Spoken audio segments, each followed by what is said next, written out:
ये आकाशवाणी रायपुर है। छत्तीसगढ़ी समाचार बुलेटिन के संग सोहेल खान यजदानी के जय जोहार। अब सुनाओ आज के प्रमुख समाचार। प्रधानमंत्री नरेंद्र मोदी काली मंझनिया 12:30 बजे वीडियो कॉन्फ्रेंसिंग के जरिया प्रधानमंत्री किसान सम्मान निधि योजना में 10वां किस्त करही जारी। कोरोना के नवा वेरिएंट ओमिक्रॉन ले संक्रमित मरीज मन के बढ़त संख्या ल देखत छत्तीसगढ़ में घलो एखर ले बचाव सेती जरूरी कदम उठाए के राज्य सरकार ह दिन निर्देश। मौसम विभाग के मुताबिक प्रदेश के न्यूनतम तापमान में अवैया 3 दिन में 3 ले 4 डिग्री सेल्सियस तक गिरावट आए के संभावना। अब समाचार विस्तार लें। प्रधानमंत्री नरेंद्र मोदी काली मंझनिया 12:30 बजे वीडियो कॉन्फ्रेंसिंग के जरिया प्रधानमंत्री किसान सम्मान निधि योजना में 10वां किस्त जारी करही। 10 करोड़ ले ज्यादा किसान मन के खाता में 20,000 करोड़ रुपया ले ज्यादा के राशि अंतरित करे जाही। श्री मोदी 351 कृषक उत्पादक संगठन मन ला 14 करोड़ रुपया ले ज्यादा के इक्विटी अनुदान घलो जारी करही। एखर ले 1,14,000 ले ज्यादा किसान मन ला एखर लाभ पहुंचही। ए कार्यक्रम के दौरान प्रधानमंत्री हा कृषि उत्पादक संगठन मन के संग गोठबात कर राष्ट्र ला संबोधित घलो करही। ए मौका में केंद्रीय कृषि मंत्री घलो उपस्थित रही। कोरोना के नवा वेरिएंट ओमिक्रॉन ले संक्रमित मरीज मन के बढ़त संख्या ल देखत छत्तीसगढ़ में घलो एखर ले बचाव सेती जरूरी कदम उठाए जावत है। यही कड़ी में मुख्य सचिव अमिताभ जैन हा काली वीडियो कॉन्फ्रेंसिंग के जरिया जम्मू संभागा आयुक्त कलेक्टर मुख्य चिकित्सा और स्वास्थ्य अधिकारी मन के बैठका लीन। बैठका में ओमन राज्य में कोविड-19 के तीसरा लहर ले निपटे खातिर अभी ले जोरदार रूप ले जम्मो जरूरी तैयारी शुरू करे के निर्देश दीन। संगे संग जिला मन में उपलब्ध कराए गए जम्मो चिकित्सा के उपकरण और संसाधन मन के जांच अवैया 2 दिन के भीतर करेला किहिन। मुख्य सचिव हा कोविड संबंधी व्यवहार जैसे मास्क सैनिटाइजर के उपयोग के संगे संग सोशल डिस्टेंसिंग के नियम के घलो कड़ाई ले पालन करे के निर्देश दीन। बैठका में श्री जैन हा किहिन की होटल सिनेमा हॉल जैसन सार्वजनिक जगह मन में केवल 33% बैठक क्षमता के संग संचालित करे जाए। उन्हें सामाजिक कार्यक्रम मन के आयोजन के पहली जिला दंडा अधिकारी के अनुमति लेना घलो जरूरी होही। बैठका में बताया गीस की प्रदेश के जम्मू हाई स्कूल और हायर सेकेंडरी स्कूल मन में 3 जनवरी ले शिविर लगा के 15 ले 18 बछर के पढ़इया लइका मन के टीकाकरण करे जाही। एथी सामान्य प्रशासन विभाग हा ओमिक्रॉन ल देखत खेल कूद धार्मिक सामाजिक समेत आने आयोजन के संबंध में नवा दिशा निर्देश जारी करे है। जौन में कार्यक्रम के जगह मन में उखर क्षमता के 1/3 लोगन मन ला शामिल होए के अनुमति दे जाही। ये आदेश नवा बछर में आयोजित हुआ कार्यक्रम के जगह मन ला घलो लागू होही। ऐसने आने कार्यक्रम और सभा मन में 200 ले ज्यादा मनखे मन के जमा होए में जिला कलेक्टर ले लिखित अनुमति लेना जरूरी होही। उन्हें राज्य स्तर में कोविड-19 के प्रबंधन खातिर संचालनालय स्वास्थ्य सेवा में एक्टिन कंट्रोल रूम स्थापित करे गे है, जौन हा रोजे 24 घंटा खुला रही। ऐसने जिला स्तर में घलो कोविड-19 कंट्रोल रूम शुरू करे बर कहे गे है। कोविड के नवा वेरिएंट ओमिक्रॉन के रोकथाम खातिर आने जिला मन में घलो कलेक्टर मन डहार ले दिशा निर्देश जारी करे जावत है। कोरिया कलेक्टर श्याम धावड़े हा आदेश जारी करत सार्वजनिक जगह कार्यक्रम होवैया जगह और अवई जवई के दौरान मास्क पहिरे और 2 गज दूरी के पालन करेला जरूरी कर दे हावय। उन्हें जांजगीर चांपा जिला में घलो कोरोना मरीज मन के बढ़त संख्या ल देखत कलेक्टर जितेंद्र शुक्ला हा स्वास्थ्य विभाग के अधिकारी मन के बैठका लीन, जेमा ओमन कोरोना गाइडलाइन के पालन कड़ाई ले करे के निर्देश दीन। संगे संग ओमन नवा बछर के मौका में होटल और रेस्टोरेंट मन में होवैया कार्यक्रम में प्रतिबंध लगा दे हावय। रायगढ़ और कोरबा जिला में घलो नवा बछर के मौका में होटल और सार्वजनिक जगह मन में कार्यक्रम के आयोजन में प्रतिबंध लगा दे गे हावय। उन्हें धार्मिक स्थल और हाट बाजार मन में घलो कोविड प्रोटोकॉल के कड़ाई ले पालन करे ल कहे गे है। ओमिक्रॉन ला देखत राजनांदगांव जिला प्रशासन डहार ले सतर्कता बरते जावत है। संगे संग महाराष्ट्र के सीमा ला लगे पाटे कोहरा में घलो कोरोना जांच केंद्र बनाए गए हैं। जानबा के मुताबिक प्रदेश में काली कोरोना संक्रमण के 150 ठीन नवा मामला आगू आए हैं। एक संग प्रदेश के पॉजिटिविटी दर बढ़ के 0.61% हो गए हावय।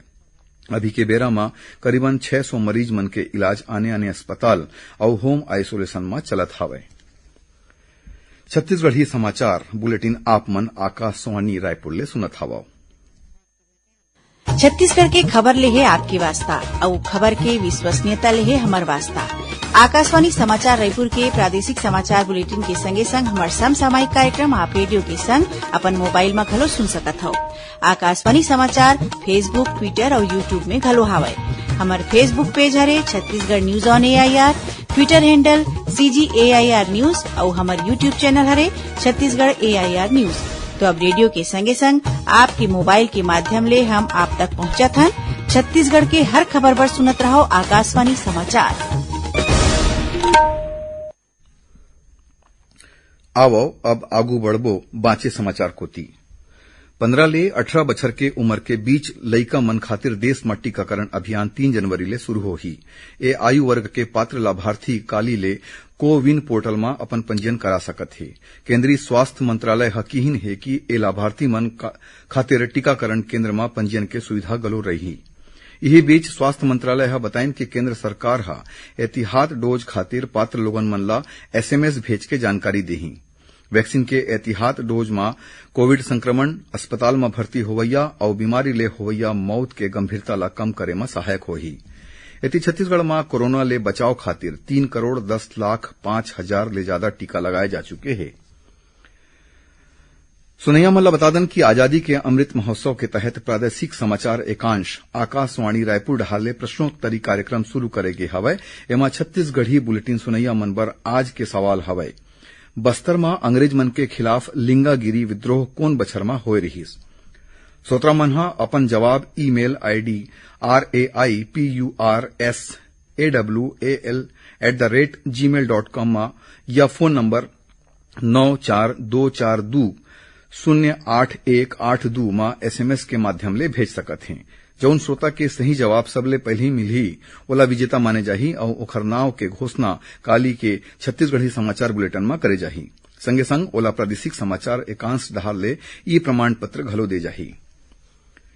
बिलासपुर रेल यार्ड में आज मालगाड़ी के इंजन पटरी ले उतर गिस, जेखर ले कुछ गाड़ी मन के अवई जवई प्रभावित होइस। मिले जानबा के मुताबिक आज बिहनिया बिलासपुर जोनल स्टेशन के यार्ड में स्थित कटनी मिडिल लाइन में एक मालगाड़ी के इंजन के कुछ पहिया मन पटरी ले उतर गिस। ये घटना के कारण आज Gevra Raipur passenger, Gevra Itwari express, Itwari Bilaspur express, Dongargarh Bilaspur express और बिलासपुर इंदौर एक्सप्रेस के अवई जवई प्रभावित रहिस।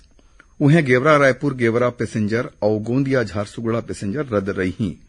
ऐसने काली झारसुगुड़ा गोंदिया पैसेंजर रद्द रही। सुकमा जिला में आज माओवादी मन संग होए मुठभेड़ में कोबरा बटालियन के एक जवान हा घायल हो गए। उन्हें सुरक्षा बल मन हा कुछेक माओवादी मन के मारे जाए और घायल होए के दावा करे है। जिला के पुलिस अधीक्षक सुनील शर्मा हा बताइन कि कोबरा बटालियन 208 के जवान सर्चिंग बर निकले रहीन। इही दौरान किस्टा राम थाना क्षेत्र के पालाचमा के पहाड़ी में माओवादी मन सुरक्षा बल मन पर फायरिंग शुरू कर दीन। दोनों ओरले होए गोलीबारी में सुरक्षा बल के एक जवान हा घायल हो गई। प्रदेश में एक घाव फेर उत्तर दिशा ले ठंडा हवा आए के शुरू हो गए है, जेखर ले जाड़ बाढ़ गे हवय। मौसम विभाग के मुताबिक प्रदेश के न्यूनतम तापमान में अवैया 3 दिन में 3 ले 4 डिग्री सेल्सियस तक गिरावट आए के संभावना हवय, जेखर सेती जाड़ में और बढ़ोतरी हो सकत है। उन्हें प्रदेश में काली बादल साफ रहे ले मौसम शुष्क रहे के संभावना हवय। यही बीच कोरिया जिला में पड़त कड़क जाड़ के सेती 15 जनवरी तक स्कूल मन के समय में बदलाव करेगे है। आखिर में प्रमुख समाचार एक घाव फेर। प्रधानमंत्री नरेंद्र मोदी काली मंझनिया 12:30 बजे वीडियो कॉन्फ्रेंसिंग के जरिया प्रधानमंत्री किसान सम्मान निधि योजना में 10वां किस्त करही जारी। कोरोना के नवा वेरिएंट ओमिक्रॉन ले संक्रमित मरीज मन के बढ़त संख्या ला देखत छत्तीसगढ़ में घलो एखर ले बचाव सेती जरूरी कदम उठाए के राज्य सरकार हा दिन निर्देश।